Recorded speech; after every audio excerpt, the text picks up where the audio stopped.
Yang dirugikan yang sebaliknya, yang foto yang salah-salahan, yang foto yang menarik. Jadi setiap kali tampil malah jadi boncos. Seller yang marginnya tipis, ya karena balik lagi ini kalau marginnya tipis, ROASmu akan makin memburuk. Jadi target ROAS yang kita taruh mungkin nggak akan tercapai karena persentase kliknya rendah dan konversi rendah. Jadi ini akan makin parah sih, ya. Halo, saya Om Botak. Saya adalah seller mentor Shopee dan TikTok. Saya bantu seller yang jualan di marketplace untuk menaikkan omset mereka hingga 1M per bulan. Kita akan bahas soal ini, teman-teman ya. Jadi, izin saya share screen sebentar. Ini memang tiba-tiba, tapi saya berasa ini penting banget ya karena besok kita ada perubahan besar di iklan ya. Ya teman-teman, di Botakers ini salah satu benefitnya dapat langsung update ya teman-teman ya. Nah, per 7 Mei teman-teman udah dapat notifikasinya ya kalau sekarang Shopee itu merubah sistem iklannya dari cost per click jadi cost per miles ya. Artinya apa nih ya?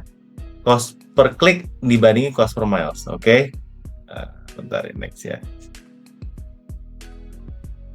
Ya, jadi cost per click sama cost per miles itu bedanya apa? Cost per click itu kita bid 500, 100 orang yang klik bayar 50.000. Jadi simple, jelas, mudah dihitung ya. Jadi kita cuma bayar ketika orang klik produk kita di iklan ya. Kalau misalnya orang lihat tapi nggak klik, kita nggak bayar. Nah, ini yang menyebabkan saat ini beberapa produk kita diiklanin juga nggak dimakan budgetnya di Shopee ya. Kita set 25.000 pun kita modal harian kita tenang karena ya 25.000, 5.000 juga belum tentu habis ya. Tapi mungkin dengan ada CPM, cost per mile, ini akan beda teman-teman. Nah, cost per mile itu kenapa disebut mile? Mile itu 1.000 tayangan. Jadi kita akan bayar iklan per 1.000 tayangan. Jadi bukan klik ya, tampil. Kemarin saya baca-baca ya. Jadi kalau produk kamu itu ketika di scroll udah tampil, itu udah termasuk 1 kali tayang. Ya, mau diklik nggak diklik, mau dia scrollnya cepet, yang penting udah tampil di layar itu sudah bayar. Jadi walaupun nggak ada klik, biayanya tetap jalan. Nah, ini memang mengikuti tren dari global ya. TikTok Shop bukan di TikTok Shop ya, TikToknya sendiri ya, udah seperti itu. Amazon, Meta Ads, semuanya udah ke arah CPM ya. Oke, next ya. Nah, kenapa Shopee bisa ubah ke CPM nih guys ya? Ini asumsi aja. Pertama, revenue-nya dari sisi Shopee itu lebih stabil. Kalau dulu Shopee punya kewajiban supaya iklan kita diklik, sekarang kewajibannya Shopee supaya iklan kita tayang. Lebih mudah kan? Supaya revenue-nya lebih stabil dari sisi platform ya. Yang kedua, sekarang seller makin banyak. Jadi persaingan slot iklan tuh makin ketat dan dengan CPM berbasis exposure itu akan memudahkan platform supaya menampilkan semua produk yang ingin iklan. Ya, brand besar pun sekarang masuk. Jadi ketika brand besar masuk, tujuan mereka ini seringkali bukan cari cuan tapi cari awareness. Dan CPM ini cocok sekali buat cari awareness. Yang penting ketika dicari, produkku muncul. Ya, keempat, ini tentunya ikut ekosistem global di mana Google, Facebook, TikTok itu udah kuat banget di impression based ads ya. Sama seperti di Meta Ads. Meta Ads itu juga iklan kita dibayar ketika iklan kita muncul. Ya, dulu Tokopedia juga sama ya guys ya. Kalau masih ingat Tokopedia dulu ada shop ads-nya, iklan toko itu kita bayarnya per view juga bukan per klik ya, per mile. Ya, dulu iklan Tokopedia siapa yang masih ingat ya? Kayak udah lama banget ya set iklan Tokopedia yang seperti itu. Dan terakhir AI-nya Shopee makin pintar dan ini seperti saya bilang tadi kenapa harus pakai Desti ya karena semua udah pakai AI ya sekarang ya. Di Desti juga ada tools kita harus pakai supaya jualan kita lebih mudah ya. Jadi dia bisa prediksi siapa-siapa yang akan beli hanya dari tampil bukan dari klik ya. Nah, siapa yang bakal untung ya? Brand gede pastinya. Karena brand gede itu punya budget targetnya bukan klik murah, tapi dominasi pasar dan awareness jutaan orang. Dan saat ini saya melihat brand besar itu memang yang punya modal, yang punya capability buat sebar sampling, buat kerjasama dengan afiliator, buat iklan, buat live, dan lain-lain. Mereka paling siap lah, karena dana mereka besar. Dan memang harga yang mereka jual itu, karena brandnya mereka udah kuat, juga ada margin untuk cover biaya iklan ini, ya. Dibandingkan dengan seller-seller yang mungkin lebih kecil, yang memang nggak ada budget buat beriklan, harga jualnya udah mepet, dan sebagainya. Ya, teman-teman, ini memang yang akan diuntungkan adalah pemain-pemain besar yang punya modal. Yang kedua adalah produk yang visualnya menarik. Jadi fashion, beauty, gadget, dekorasi, produk yang sekali lihat nih langsung bikin penasaran, ini akan menang dibandingkan dengan produk-produk yang visualnya nggak menarik. Ya, oke. Jadi kita benar-benar harus perbaiki foto produk ya teman-teman ya. Baik untuk membuat visual kita menarik supaya diklik atau dengan thumbnail yang persentase kliknya tinggi. Jadi kalau teman-teman sekarang persentase kliknya tinggi, coba dicek ya di iklannya. Kan di iklan sekarang kelihatan ya. Gambar utama atau thumbnail ini senjata utama ya. Nanti next-nya mungkin saya akan coba siapkan yang satu kelas yang lebih proper. Karena ini baru update ya. Kita masih lihat besok tadi perubahannya sesignifikan apa. Tapi teman-teman yang iklannya itu ada yang gambar produk-produk yang persentase kliknya jelek, ini pasti akan terimpact terlebih dahulu, teman-teman. Ya, dan next-nya adalah konversi tinggi, teman-teman. Ya, jadi produkmu yang konversinya tinggi, ini kemungkinan juga akan diuntungkan dengan produk-produk dibandingin produk-produk yang konversi rendah. Ya, karena ya bayangin aja, udah dilihat bayar, yang klik juga nggak banyak misalnya, terus yang udah klik nggak jadi beli, konversi rendah, itu kan boncos banget. Jadi produk yang CTR-nya persentase kliknya bagus karena thumbnail-nya bagus dan konversi tinggi dan juga punya budget iklannya gede, ini akan diuntungkan. Nah, kalau kita bahas yang diuntungkan tadi, yang dirugikan siapa? Yang dirugikan yang sebaliknya, yang foto yang salah-salahan, yang foto yang nggak menarik, jadi setiap kali tampil malah jadi boncos. Seller yang marginnya tipis, ya karena balik lagi ini kalau marginnya tipis, ROAS-mu akan makin memburuk. Jadi target ROAS yang kita taruh mungkin nggak akan tercapai karena persentase kliknya rendah dan konversi rendah. Jadi ini akan makin parah sih, ya. Memang tahun ini stres banget, banyak banget perubahan di marketplace ya.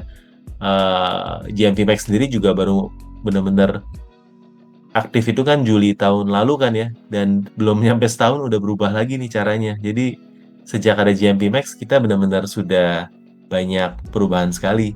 Seller yang bidnya murah doang ya, asal jalan, CTR-nya jelek, ini juga bisa kalah dari kompetitor nih guys ya. Dan yang terakhir seller yang pemalas buat optimasi, jadi nggak testing gambar, nggak testing judul, nggak analisa CTR dan konversi. Ini adalah seller-seller nggak update juga selesai di era sekarang ya. Nah, next-nya kita kasih contoh nyata ya. Kalau sistem CPC dulu 100 kali 550.000, jadi 5 orderan dari 100 klik dengan konversi 5%, ini gampang ya. Ini sistem yang lama. Nah, kalau yang sekarang, Shopee itu akan menghitung kalau yang cost per miles itu orang yang lihat hari ini dan beli di hari yang sama. Jadi kalau dia lihatnya ada 7 hari nggak dihitung sebenarnya teman-teman. Tapi kurang lebih seperti ini ya. Jadi 100.000 tayangan, CPM-nya 10.000, total 1 juta. Kalau CTR rendah, ini bahaya banget ya. Tapi kalau CTR tinggi, ini bagus. Jadi persentase klik ini sangat-sangat menentukan apakah ini akan jadi orderan atau enggak.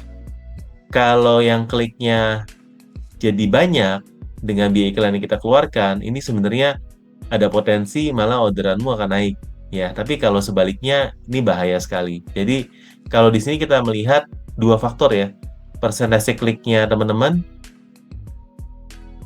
dan konversinya ya. Jadi ini memang yang harus kita kuatin dalam era ini. Persentase klik dan konversi teman-teman. Apakah persentase klikmu bagus atau enggak? Ya, next. Nah, strateginya jadi harus kayak gimana teman-teman? Teman-teman coba beresin thumbnail, terutama untuk produk-produk yang kurang dibandingkan kompetitor ya. naikin CTR teman-teman. Jadi gunain POV-nya harus jelas ya, unique selling point produknya harus jelas, copywriting-nya dan very powerful di gambar ini harus jelas ya. Pakai AI teman-teman untuk bisa optimasi juga. Optimasi halaman produk, jadi rating, review, video, deskripsi, supaya yang klik ini langsung beli. Konversi harus naik ya. Kalau enggak kita udah boncos di awal duluan ya. Mereka mau klik nggak klik, kita udah bayar soalnya teman-teman.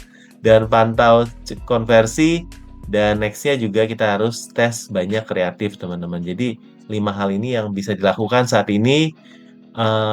Pelaksananya gimana sih nggak tahu, kan belum ya. Ini masih 7 Mei ya, masih 6 Mei teman-teman, masih besok ya.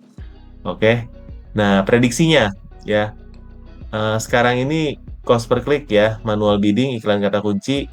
Lalu next-nya per besok ini CPM tuh mulai dominan. Jadi kita eh, akan menuju ke masa depan di mana nanti akan ada auto bidding AI, ROAS target campaign, full impression ecosystem. Jadi saat ini kita masih masuk di tahap yang oranye ini ya teman-teman ya. Jadi perubahan akan cepat banget. Dari oranye ini ke hijau, mungkin nggak nyampe setahun menurut saya. Karena AI ini cepat banget dan merubah banyak sekali cara kita berjualan. Nah, seller kecil yang adaptif akan naik, teman-teman. Dan seller besar ini akan makin dominan. Jadi, game-nya akan seperti itu. Teman-teman kalau nggak mau tenggelam, itu harus cepet-cepet jadi gede. Supaya nggak tenggelam teman-teman ya.